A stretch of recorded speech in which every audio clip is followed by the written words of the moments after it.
Bonsoir à toutes et à tous, bienvenue dans un tout nouvel épisode des Sartois du Web, votre programme de la soirée. On parlera du chiffre de la semaine, 4000. Pourquoi?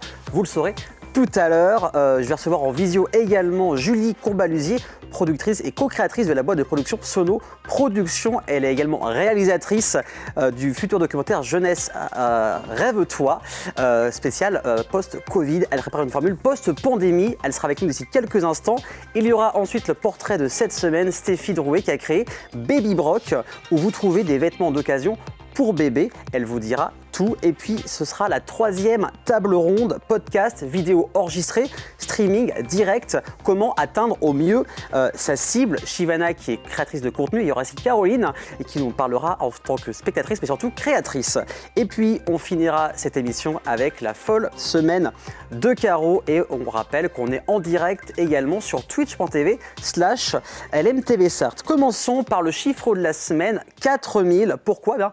Puissance 4000, un groupe que l'on a déjà reçu avec les deux Antoine qui proposent des prestations en public exceptionnelles en interagissant avec eux. Ils sortent un tout nouveau titre, ça s'appelle Mélancolie dominicale. On écoute maintenant, c'est parti.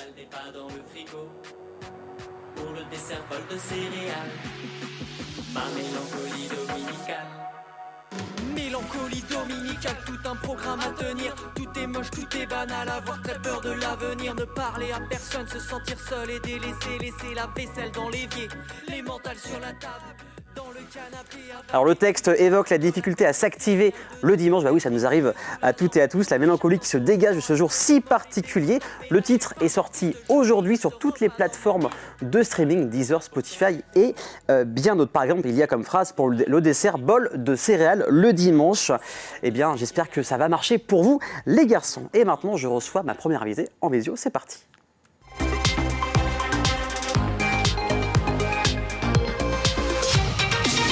Et on va parler un peu tournage et documentaire. Je reçois Julie Combalusier. Salut Julie, comment ça va? Bonjour Aurélien, bonsoir. Alors bonsoir ça va à vous tous. Alors, gens du monde. Comment vas-tu Julie? Eh ben, très très bien, très très ravie d'être reçue par un très très grand espoir de la radio, des médias, Aurélien Caillos.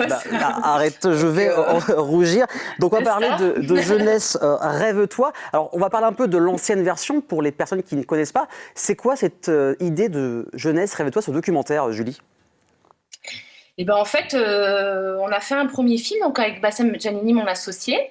Et donc du coup, c'était donc avant le Covid, on était parti sur les routes de France. Donc pendant 5 ans, on travaillait à côté, on était en intérim en CDD. On a filmé la jeunesse en France. Bon, pas au Mans, mais on a été à Tours, Orléans et tout ça. Et donc on voulait donner la parole à la jeunesse et montrer qu'il y avait une jeunesse pleine de vie, pleine de talent, pleine d'espoir. Dont tu es très bien l'incarnation, toi aussi Aurélien. Et du coup, donc on a eu la chance de se faire repérer donc en 2018 par BNP Paribas, par Antoine Cyr, donc qui est directeur d'engagement chez BNP et qui est très important dans le cinéma aussi parce qu'il est aussi acteur chez Claude Lelouch. Et du coup, on a pu donc finaliser ce film. On l'a projeté aux États généraux du film documentaire de l'USAS, qui est un des plus grands festivals de documentaires en France, à l'Institut Lumière. On a fait des projections à Troyes, à Saint-Paul-Trois-Châteaux, à Pierre-Latte, grâce à la présidente du conseil départemental de la Drôme, Marie-Pierre Mouton.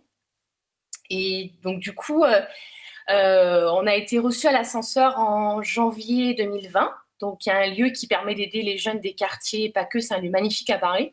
Et donc, du coup, ils nous avaient proposé des projections, notamment dans une salle qui appartient à Jamel Bensala, c'est lui qui a découvert notamment Jamel Debbouze.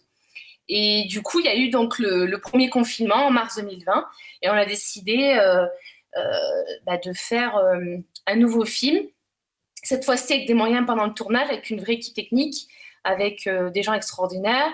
Et du coup, on a repris le projet à zéro pour donc filmer la jeunesse pendant le Covid et tout ce qu'elle a vécu, parce que l'après va être très, très important, aussi en 2023-2024.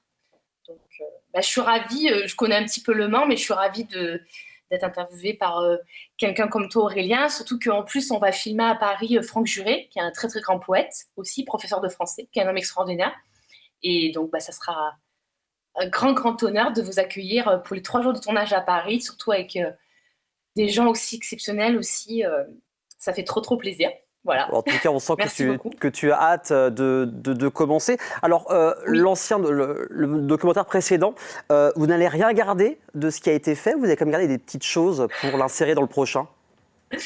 Alors en fait, on a le problème, c'est que sur l'ancien film, au niveau du son, c'était très compliqué. Il y avait des passages. Bon, on a réussi, grâce au talent de Bastien de Monteur, il a réussi à, bon, on le voit, annonce, il a réussi à rattraper quand même pas mal de choses. Mais c'est vrai que c'était un film, comment on peut dire, notre production, alors que là, ça va être un vrai film professionnel. Évidemment, je suis avec des gens du CNC, avec des gens très importants des régions, et puis des banques aussi, c'est extraordinaire. Et puis surtout filmer aussi des personnalités. Et puis j'aimerais beaucoup pouvoir interviewer Tony Parker et Pierre Niney, par exemple. Je sais que Pierre Niney a très envie de rencontrer Tony Parker. Et puis filmer des responsables associatifs. J'aimerais bien aussi filmer Léna Situation aussi, qui est une très grande youtubeuse, mais qui fait beaucoup de choses pour les jeunes influenceuses. Et puis filmer des jeunes comme toi, Aurélien, qui sont des grands espoirs de demain. Et voilà, puis j'ai beaucoup aimé ce qu'on fait Combini et Brut pendant les confinements. Ils ont filmé beaucoup de jeunes qui allaient chercher des repas. Et c'est compliqué. Comme me disait Patrice Caillé de France Bleu, journaliste de France Bleu de Rome-Ardèche, il disait presque qu'il aurait fallu démarrer le projet maintenant, en fait. Parce qu'avec le Covid... Donc c'est pas évident, on a quasiment été enfermé presque oui. un an. Alors, oui. Là, le projet est en route. Oui. Quand est-ce que tu voudrais commencer à tourner ce nouveau projet? Eh ben, nous, on travaille à côté, donc du coup, on va tourner ça pendant nos vacances. Et comme on veut filmer plus de 160 personnes et vraiment filmer les soignants, donc filmer les associatifs, les agriculteurs, vraiment une grande partie de la jeunesse avec des gros moyens et que ce soit diffusé le plus possible, on a prévu de démarrer à partir de septembre 2022 et pourquoi pas déborder sur 2023 aussi, parce qu'il y a beaucoup de lieux en France, de villes. On veut filmer dans tous les territoires et du coup filmer un maximum de jeunes, et pas seulement des jeunes, mais aussi des gens qui accompagnent cette jeunesse, soit au Pôle emploi, l'émission locale, les MJC, tous ces gens-là extraordinaires qui permettent à cette jeunesse, des référents RSA aussi, parce que moi j'ai eu une période où j'étais au RSA activité, ça m'a beaucoup marqué. Voilà.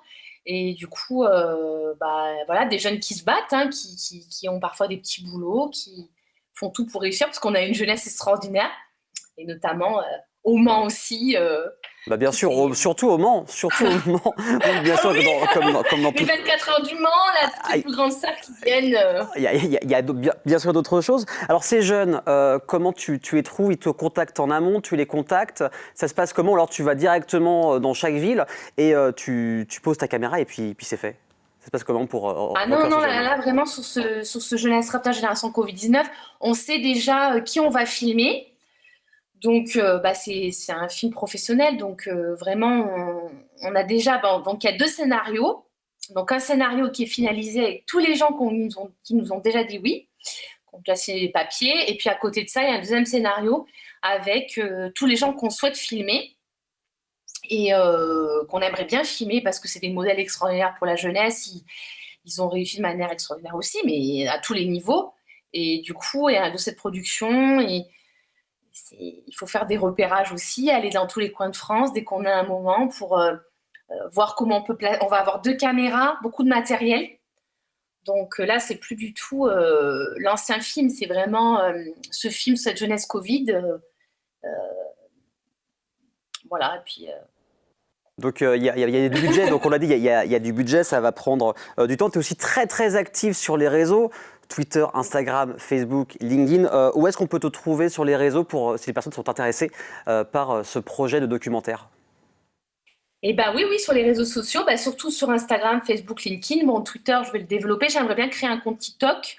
Après, faire un YouTube Premium, Vimeo Plus pendant le tournage, faire des interviews, des vidéos du tournage. On veut faire en fait moi, j'ai l'idée de faire un plateau à Paris avec des journalistes de la France entière, jeunes journalistes, dont toi, Aurélien, mais aussi Samuel Massia à Marseille, J'aimerais bien aussi inviter des jeunes de Combini, mais pas que, pour faire un plateau où on interviewe tous les gens qui sont interviewés dans ce nouveau film.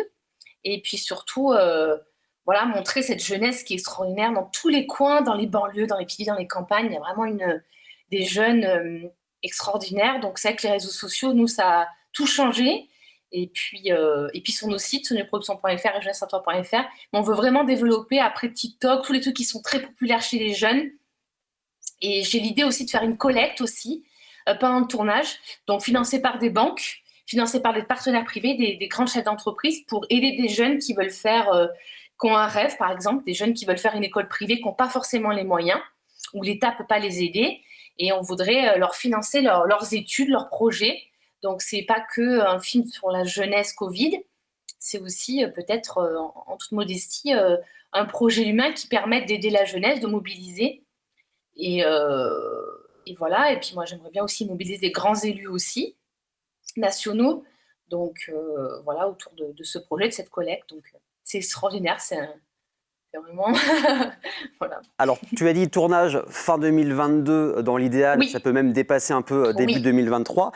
Est-ce que tu as une volonté d'une date de sortie peut-être pour que les personnes puissent voir ce futur documentaire ? Alors en fait, on a donc avec le Covid, forcément le streaming, ça s'est énormément développé puisque les cinémas. Nous, on voudrait d'abord le diffuser dans les cinémas, les plus grands cinémas, avec des débats, faire venir des jeunes et tout ça, et puis aussi une diffusion télé et une diffusion streaming. Vraiment, j'ai été très très marquée. Bon, j'ai des contacts chez Amazon, mais j'ai été très marquée aussi par les gens de Netflix que j'ai rencontrés fin septembre à l'avant-première donc de la 3e saison de Family Business. Et vraiment, je trouvais que c'était des jeunes, vraiment extraordinaires, ceux qui s'occupent des acquisitions. Et c'est vrai que Netflix, tout le monde, tout le monde a le streaming aujourd'hui. Mais les salles de cinéma, on a la chance d'être le pays où il y a le plus de salles de cinéma, et notamment au Mans. Il y a de très belles salles. Voilà, une jeunesse extraordinaire. Donc voilà. Donc, affaire à suivre, on peut te suivre sur tous les réseaux sociaux. On peut même voir une bonne annonce de documentaire sur ta chaîne YouTube. Donc, n'hésitez pas. Et puis, en tout cas, on a hâte de découvrir ce futur projet. Et allez, un petit dernier mot rapide sur la jeunesse. Que dirais-tu aux jeunes aujourd'hui, Julie, pour finir ? Eh ben vraiment, nous, j'aimerais. On parlait de Pierre Ninet, mais c'est vrai que quand j'ai entendu son discours au César en 2015, eh ben voilà, on n'avait pas les contacts qu'on a aujourd'hui, on n'avait pas tout ça. Et c'est vrai que quand il a dit que voilà, cette jeunesse, elle a besoin de bienveillance, qu'on les aide.